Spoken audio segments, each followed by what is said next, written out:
Now, Churnsly would have been fine if he just could have kept watching TV. But they canceled his cable. Verizon or Infinity or whatever it's called wouldn't even hear him out. He tried to explain, of course. Please, man, you have no idea. I'm not doing well. My son took my fucking wife, man. It was true. The month before, Churnsly's 6-year-old son had convinced his mother that Churnsly was an unfit husband. He told the mother Churnsly was lazy, a liar, and, rumor has it, a communist. Of course, the boy was at the age where boys want to marry their mommies. Churnsly's boy was just a little more proactive.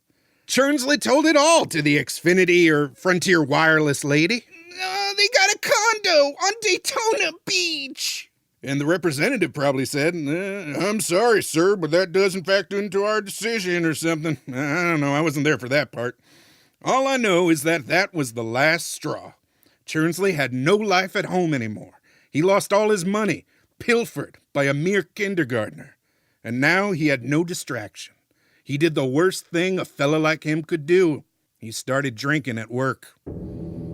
That old Churnsly worked at a high-output print company whose name, well, I shouldn't say, let's just call him Instaprint. Big facility, a few floors, about 200 folks, and nearly that many machines. Machines to cut, collate, staple, fold, print, mold, melt, coat, wrap. A device as big as an oven for each job. The whole thing was inefficient. Makes you look back and wonder, how'd they manage? Now, Churnsly wrangled the industrial, hulking things, the cutter, the tri-stapler, the hole press. It was the cutter he was manning when he was his drunkest. Now, the thing is, it should have been hard for Churnsly to do what he did. They got safety precautions built in. Gotta have your foot on the pedal and press a button at the same time to initiate the cut. Makes a big sound, pauses then, slice! I suspect Churnsly drank himself to that point of drunk masochism where you want to fuck yourself up just to see what happens. How else did his thumb get past that yellow line? My thumb! Oh, shit, my thumb! Churnsly went to the hospital, of course, and here's the bad part. Oh, excuse me. Hey there, can I get a couple more of these for me and my friend here? Gracias. Anyway, here's the bad part. Instaprint didn't bring his thumb. No explanation either. Moses from HR came by, just dropped off a little ball of aluminum foil and took off. Was it the thumb? Nope. What did the guy bring him? A sandwich? That's not what he wants. Well, shoot. Churnsly spent the night in the hospital, and he thinks he knows why they lost his thumb. They know he's been drinking. They've seen his work lately. They ain't gonna cover his medical bills. They're probably making to fire him this very second. The thumb was just a final fuck you. A middle finger, if you will, but a thumb. Despite losing his thumb, and I should say, not just the thumb, hell, it got some of the palm. The lost chunk was like a fleshy little Florida. Anyhow, despite the thumb, he's more worried about his job. He needs his job. Churnsly gets so worried. Oh, well, shucks. It's kind of hard to explain. You know how when a lady gets pregnant, they get all those curious appetites? You know what I mean? A lady might want pickles and sherbet or cumin with apples or hell, just some fish skin. It's all because they got something strange inside them, you know, twisting up their insides and stealing their juices. Well, Churnsly was pregnant, all right, but what filled him wasn't a little pre-tot. It was fear. Fear mixed up with Churnsly's insides until he got him an appetite. But oh no, he wasn't hungry for food. Oh no, he wanted something I bet you never even thought about. Aluminum foil. Oh yeah, Churnsly wanted something crisp and cold and crunchy. Something to set his fillings on fire. And wouldn't you know it, that sandwich H.R. Moses brought was wrapped in a handsome ball of lip-smacking aluminum foil. Churnsly took a bite and nom, nom, nom, nom. He swallowed the whole sheet. Then he sees the side salad from the hospital dinner. Gross lettuce, but in a mouth-watering aluminum tin. Down it goes. He's probably thinking to himself, what the hell's going on? I don't eat foil. It's gotta scare a fella, but he couldn't stop neither way. Probably worse knowing it's a sickness than thinking it's all right. So the doctor comes in the next morning, and you know what he finds? The amputee wasn't an amputee at all. Yep, you know that part of Churnsly where the thumb once was? Well, overnight, it grew a shiny new tenant. Yes, sir, Churnsly got himself a metal thumb. Oh, but it weren't just a normal thumb. For one thing, it's long, meets the end of the other fingers and kind of curves down like a shoehorn. And then at the tip, it had a little slot, like a loose thumbnail, but on the wrong side, and if he peered under it, Churnsly could see a mystery hole. Well, the doctor pokes a finger into that slot, asking, oh, hey, what's this? And then the dang thing bites him! I mean, that doctor screamed so loud, even I heard it. I tell you, after that, the doctor was yelling at Churnsly, and Churnsly was just looking at him like, what are you mad at me for? Yeah, Churnsly didn't mean to do a thing. The dang metal thumb did it himself. Now, this new thumb was rotten at home. Churnsly can't open doors with it, can't hold a fork, he tries to wipe with it, even cram some toilet paper in the little slot, maybe see if that helps, and ka-chunk! It bit a hole in the paper. Whew. So the next day at work, another one for me, and you want one? No, put your card away. The company covers that kind of thing. Yep, my treat. So anyway, Instaprint decides to cut his arms off. Huh? What? Oh, geez, right. I skipped all the way ahead there. Gosh, well, you get a couple of these things in you and you see what happens. Of course, I've been meeting with clients all this week. It's bad for the liver, but good for the wallet. That's what I always say. Anyhow, let me back up. Right. So Churnsly goes to work the next day, and he's trying to hide his new metal thumb, pretend like the whole thing never happened. And when he gets to the hole press, got an order of 10,000 keychain cards that need a 1/4-inch hole, he gets through the first batch okay until, the machine breaks down. Of course, they do that a lot, and then you got to call the special repair guy, and then, that doesn't come cheap, and then, you're setting yourself back at least a few days, and, just cost and overruns, and it's not my department, but it's just a giant pain in the keister. So Churnsly steps away from the controls, takes a look at what the machine did to the last card. He's holding it in his hands just like this, right? When, ka-chunk! He looks down, and wouldn't you know it? His thumb went to town on the card. Didn't even have to think. The thing just went for it. So he puts that dang thumb on some others and ka-chunk, ka-chunk, ka-chunk. Gosh, a minute later, the whole stack was done. And folks nearby start to watch. He wraps up all 10,000 in a half-hour flat. Folks get management over, and when he finishes, it's a goddamn round of applause. Churnsly was feeling good for the first time in his stupid life. So when Churnsly went home, you think he ate some spaghetti? You think he had some pasta? You think he ate a sandwich? Maybe some eggs Florentine? Maybe some cereal? You're damn right he didn't. He emptied out his dang recycling bin and started chomping on all the metal he could find. Chewed up tinfoil, bottle caps, a 6-pack of Krakoa. Then he pulled out his toolbox. Yeah, you see where I'm going with this. Yeah, he ate a bunch of screws, swallowed nails, gnawed his screwdriver set down to the nubs.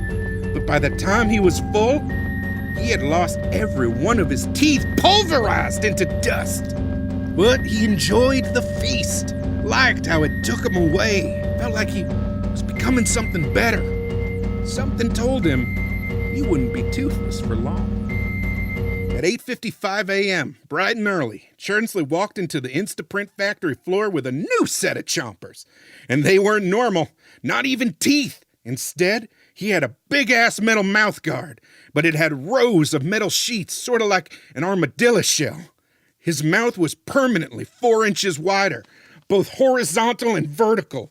His lips and face were purple with bruises, gums all ragged and stretch-marked. I guess growing metal isn't the easiest thing on human flesh, but you know what? It kind of worked for him. I mean, I wouldn't kiss him, but I'd sure as shit hold his hands. Yeah. So, Churnsly got to his station, and wouldn't you know it, now the cutter isn't working either. He's got 15,000 congressional mailers that needs trimming and folding, and, Well, he slips one of them printed papers into his mouth and he spits out a folded, completely finished, trimmed mailer. Hot damn! One man already doing the work of 3 machines. Grease slobber is running down his shirt collar. The jaws are a-steaming. Once again, he builds up a crowd, and the management is clapping along with even the hourly folks by the time he's done. So Instaprint, well, they start struggling. That's how it is, ain't it? Yeah, believe me, friend. We know how a business struggles. The price of property around here, the cost of just maintaining. Shit, they're looking at shutting down the whole facility, laying off the whole staff if they can't reduce costs 30% by the end of the quarter. They have a big email thread, then a big meeting, and then, well, wouldn't you know it, finally someone says the name, Churnsly. They bring the fella in, have a little chat. They say, Churns, can we call you Churns? Listen, Churns, we got a problem. We ain't got money, we ain't got time, but we got you. You're amazing, but do you think you could be more amazing? They chat, and finally they come to an agreement. Well, it sounds like an agreement anyways. With them new metal jaw plates, Churnsly couldn't say words with an M, P, or B. Can you imagine always just being like,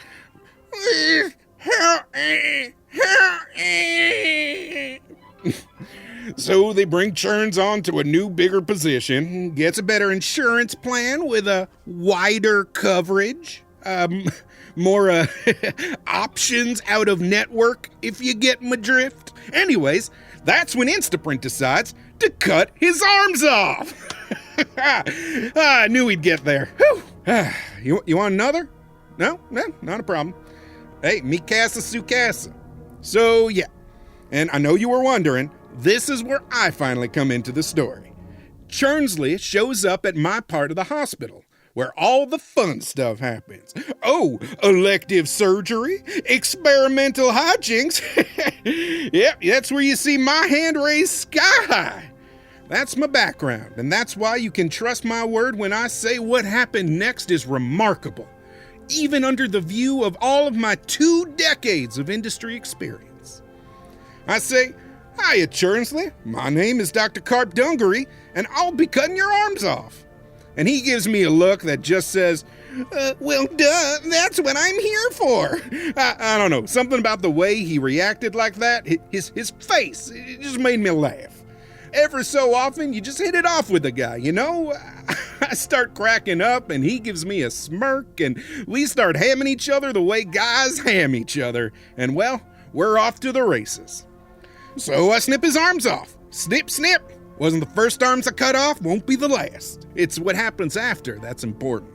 You see, Churnsly told me about his funny appetites, and I figure, well, this is your lucky day because no more of this hodgepodge of recycling and screwdrivers.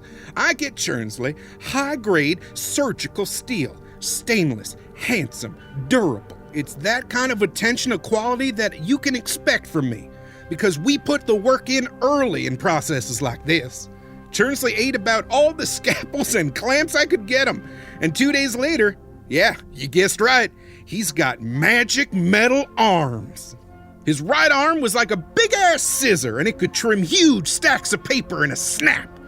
But with a twist of the wrist, the metal could then flap around like a butterfly knife and zip! Now he's a stapler. He could stapler all up and down anything he wanted. Booklets, newsletters, bulletins, calendars, saddle stitch, binded however you want it, you name it. And that left arm, shoot, it was a rolling network of metal rods and twisting gears.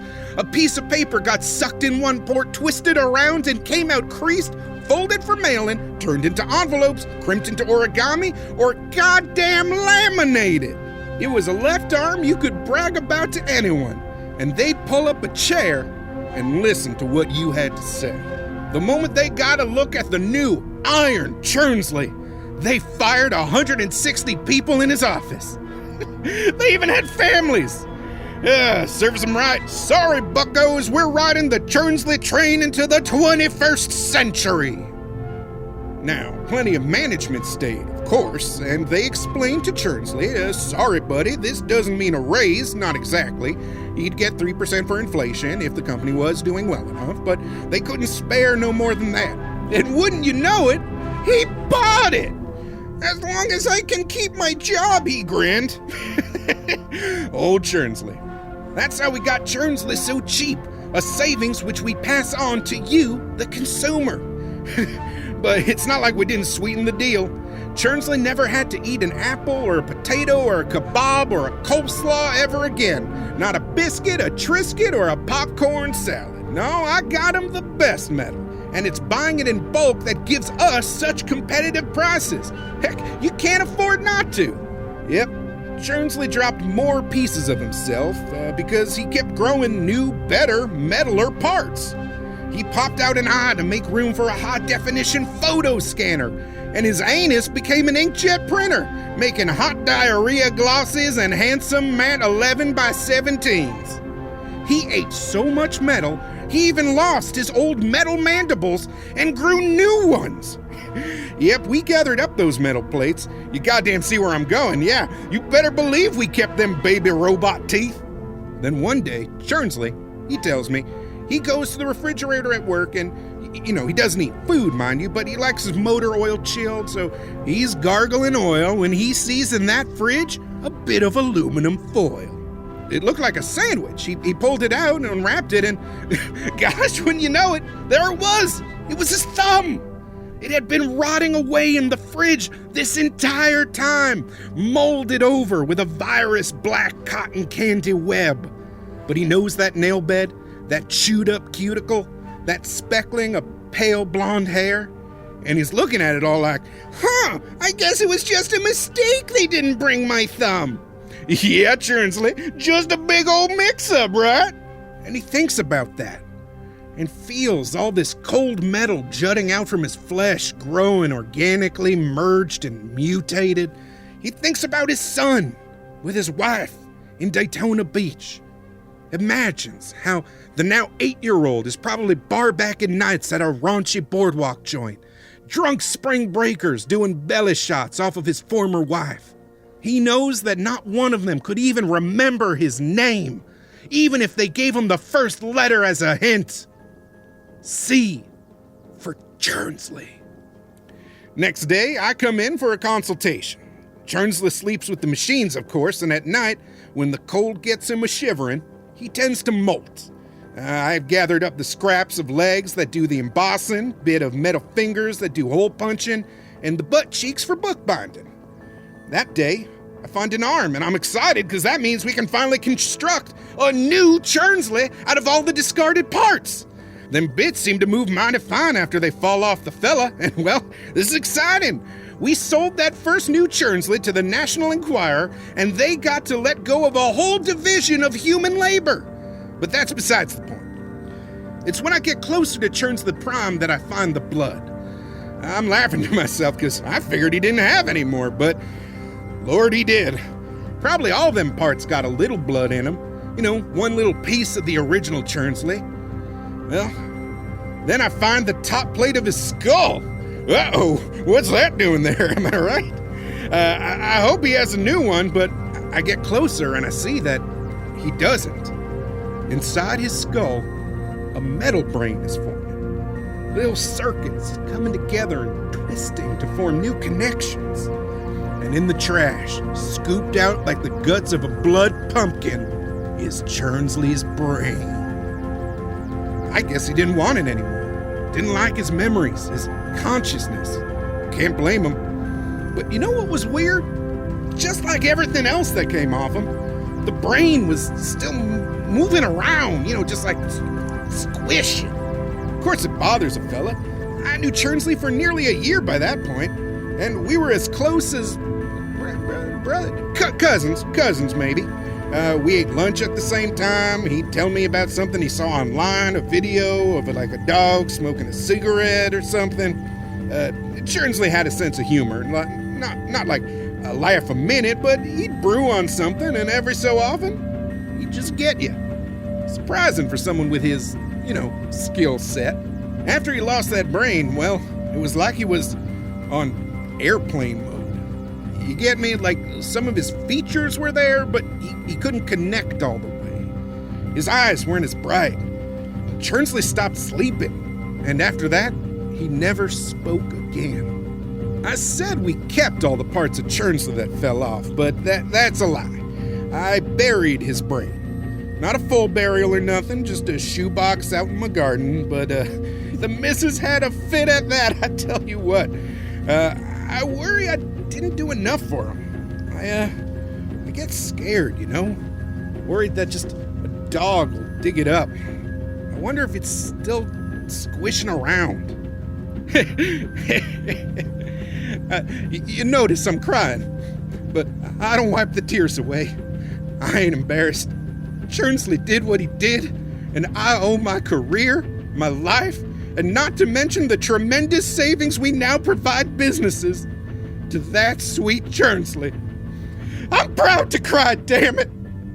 Instaprint ran their Churnsly 24 hours a day. You can do that with a Churnsly. The man what was once Churnsly dropped off more and more parts, and we took them all.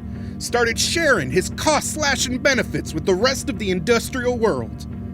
Now, I know you incur incredible expenses printing those little comics for the bubblegum, gosh, I'm sorry, I forgot your name. Yes? Yeah, right, of course. Jaros T.T. Bighorn. Well, Mrs. T.T. Bighorn, as you see, I know the ins and the outs of the Churnsly market. Yep, I quit the hospital and started my new life hawking Churnslys. A lot of good money in Churnslys. The newest iron Churnslys can replace a whole factory floor of machines in just 2 square feet.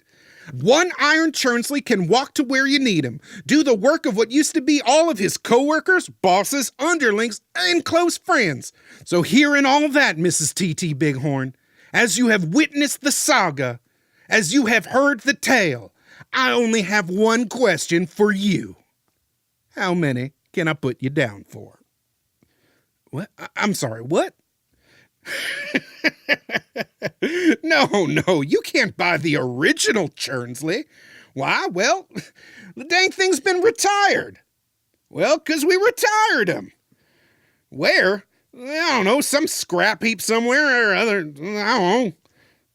We don't carry outdated models. We're saving you the trouble. There were residual problems that popped up in that first batch. They still had to take shits. Some of them still missed their family. No. We got everything we needed from Churnsly. We got a good deal.